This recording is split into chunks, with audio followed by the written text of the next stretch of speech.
లోకేష్ పాదయాత్ర ముగింపు సందర్భంగా జరగనున్న భారీ బహిరంగ సభ అన్నటువంటిది సంచలనాత్మకంగానే తీసుకెళ్లాలనుకుంటున్నారు. అందుకే లక్షలాది మందిని దేశం నలుమూలల నుండి పిలుస్తున్నారు.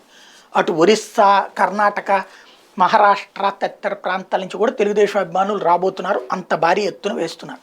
దీంతో అంటే ఎలక్షన్స్ ముందు అంత భారీ సభ అంటే ఆషామాషి కాదు కదా. అందుకనే దానికి రివర్స్ అటాక్ ప్రారంభించింది వైసీపీ.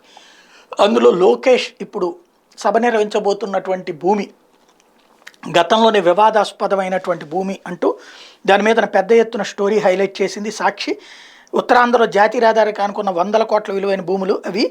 ఇందులో విజయనగరం జిల్లా భోగాపురం మండలం పోలిపల్లి రెవెన్యూ గ్రామం సర్వే నెంబర్ 27లో 45 ఎకరాలను ఆసామి తిరుమారెడ్డి ఆదినారాయణ 1973లో మృతి చెందితే భీమునిపట్నం మండలం అమనాం ఆయన స్వగ్రామం.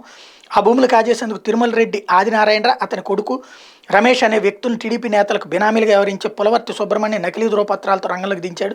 నకిలీ పత్రాలతో 5.01 ఎకరాలు శ్రీరామినేని శ్రీధర్కు, మిగతా 5 ఎకరాలను కోనేరు కరుణాకర్రావుకు 2000 విక్రయించారు.